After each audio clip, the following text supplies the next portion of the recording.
I won't start off by saluting everybody here because it's been done so often. So I'll just say friends, and I hope that covers everybody, even my political friends.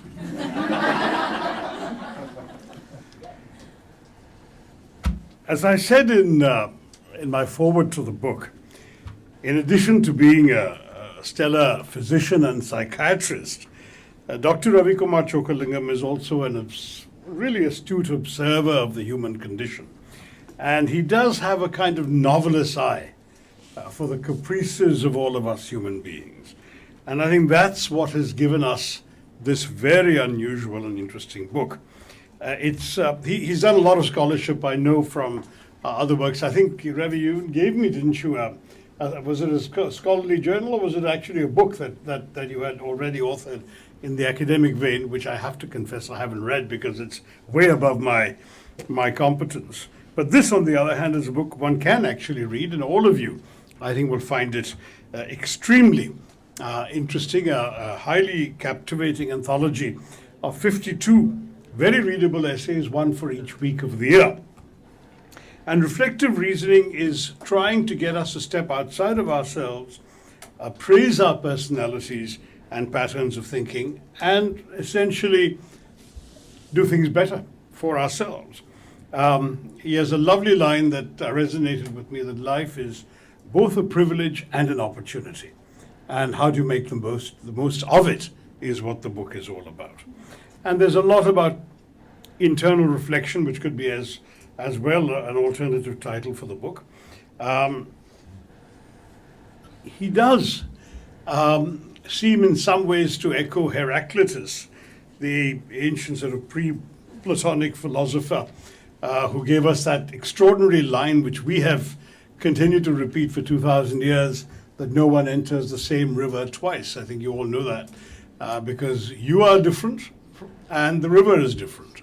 And similarly, Ravi seems to see the whole process of life as being constantly in flux, a constant process of change and reinvention. And he seems to be of the sort of mindfulness school of thought. That is, that the one anchor we can all have in the storm of life is psychological mindfulness. And he has a number of essays, and I'm going to try and do a little bit of justice to the thrust of the book in what was meant to be the lengthiest speech of the day. But I will say that it really is a book that you can all read for yourselves. You don't really need all of us to tell you about it, because it's an immensely easy to digest piece of work. It is a ruminative guide. It facilitates your personal introspection, but also your emotional healing and the cultivation of mental clarity in each of its readers. And I think because it's there in these 52 chapters, one a week, just as Dean Sudarshan's friends were looking at the Tirukural every day, you can read one entry a week and essentially let this be a year-long companion to your life's journey. But in many, many ways, it's also a guide to the art of living in the present moment, letting go of the past, embracing change, understanding the transience of so many things in our lives, and in particular that of mental clutter, which is one of his recurring themes. There's an essay called Keep Less for More, where he talks about accumulated thoughts, memories, and emotions that cloud judgment and stifle mental clarity. And he argues this is all about our inability to let go of the past. And when you hold on to past experiences, whether they're memories, regrets, attachments, you're essentially creating cognitive noise inside your head that hinder your ability to experience the present fully. And so he recommends that we sort of go through a process of decluttering our minds, which he likens to clearing the physical space in our environment. Just as a cluttered room can cause distraction, dissatisfaction, stress, so too can a cluttered mind. So he urges us to let go of unnecessary mental baggage, and that way create a cleaner, more peaceful mental environment that facilitates new experiences and growth. But Ravi, if there is one criticism I can make about the book, it is precisely that that's a lot easier said than done. Those of us who frequently lie awake at night thinking about the challenges of the day and the challenges to come on the morrow will tell you that it's not that easy to let go of that extra baggage. You have another section called Fill Your Bags Wisely, was it? I think that was the one, which again talks about essentially unpacking your bags in your mind. Again, not so easy for some of us. Maybe what we need is a private session with Dr. Ravi Kumar Chokalingam to get hold of that. There he has an essay called Healing at the Core, where he talks about healing as an inherently personal and gradual process. Allowing time to work its course. If you want emotional healing, you can't rush it or force it. The healing process involves deep personal reflection, acceptance of past traumas, and a conscious decision to move forward. And so what the author says is that healing is not just about overcoming pain, it's also benefiting and growing from it. And that's an interesting thought, because the growth is often linked to a renewed understanding of oneself and the world. As one heals, one can develop a more resilient and compassionate perspective, which in turn can lead to a greater mental and emotional well-being. Then there's a very interesting entry on fear. He calls it Don't Fear the Fear. Fear, he says, is a pervasive, powerful emotion that can distort perception and inhibit your ability to live fully. And his short essay explores how fear, when left unchecked, can create irrational beliefs and behaviors that undermine our happiness and peace of mind. So Ravi, for example, seeks to inculcate in us a rational approach to fear, where we consciously confront and analyze our fears rather than avoiding them. By understanding the roots of our fears, we can begin to detach emotionally from them and rewrite the narrative that fear dictates. This process of confronting and overcoming fear is essential if you want to achieve a more liberated and joyful life. And I will say, Ravi, there, I can say that I have successfully practiced precisely that. When you're contemplating a major challenge, I train myself to anticipate the worst possible outcome, decide how I will adjust to it or live with it, and then go in, and most of the time it's not the worst possible outcome. But because you've armed yourself, there you're not crippled by fear, you are going ahead with confidence. And I think that is a good thing.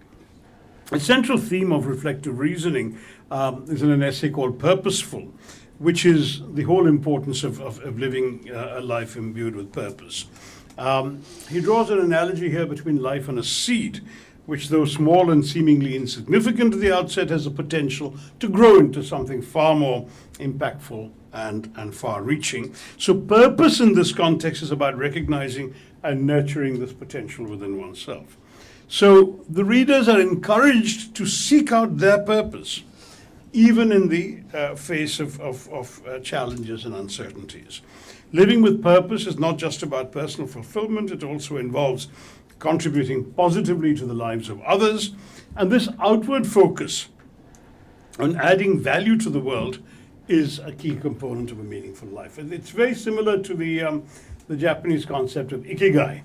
And indeed, one could argue even to the ancient Hindu concept of the Purusharthas, the fact that there are purposes. Of course, the Hindu concept has classified it into four kinds of arthas that you can pursue. But I think Ravi's is a more all-encompassing sense of know what you're all about. That might be the simple subtitle.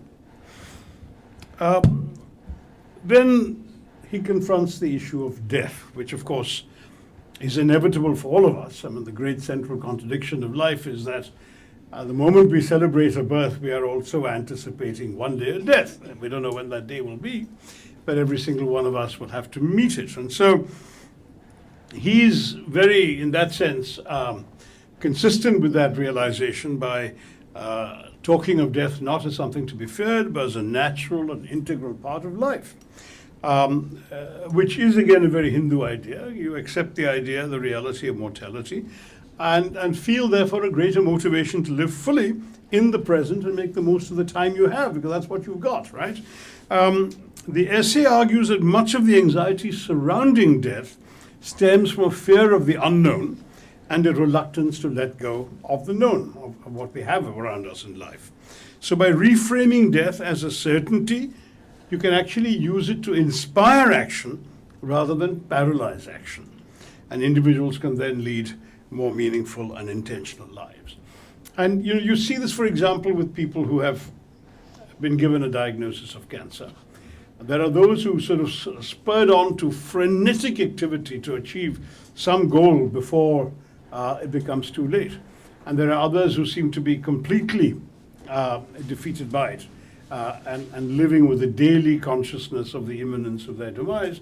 And it's very clear which is the more meaningful way to live for whatever you've got left. I mean, it's how much life you can put into what you've got of your days rather than how many days you've got left in your life that should matter. And that, I think, is an important insight. Ravi also writes an essay called Problems, where he describes predicaments and challenges as temporary disruptions, which, while often uncomfortable, can provide valuable opportunities for growth and learning. And he stresses the importance of not internalizing problems or allowing your problems to define you and your identity. Too many people do that. And that is an extremely essential thing to do. You really are encouraged by what he writes to view problems as spaces within life that require navigation and resolution, not as insurmountable odds. The approach to problem solving advocated involves stepping back, gaining perspective, addressing the issues more effectively and with greater clarity. But this is where it gets more difficult. He wants you to adopt also a sense of detachment from your problems in order to avoid being overwhelmed and instead focus on finding creative solutions. Again, that, Ravi, is one more thing that's easier said than done. I'm sure some can do that. Many will find that the problem itself is so overwhelming that that detachment you seek is not easy to come to.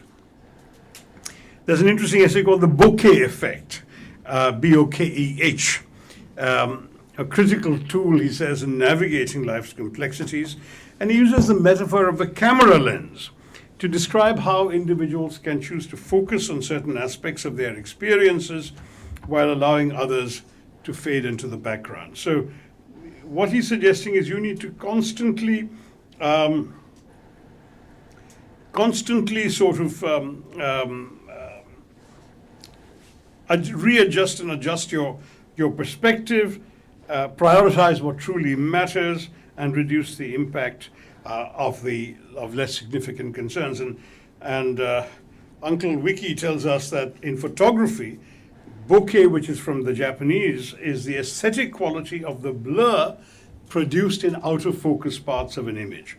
So we take a photograph, and sometimes something is out of focus, right? Especially those of us with these modern phone cameras, you'll find that you'd go on the portrait feature in iPhone, for example, and the person you're focusing on is clear and the background is blurred, right? So that's the bokeh effect.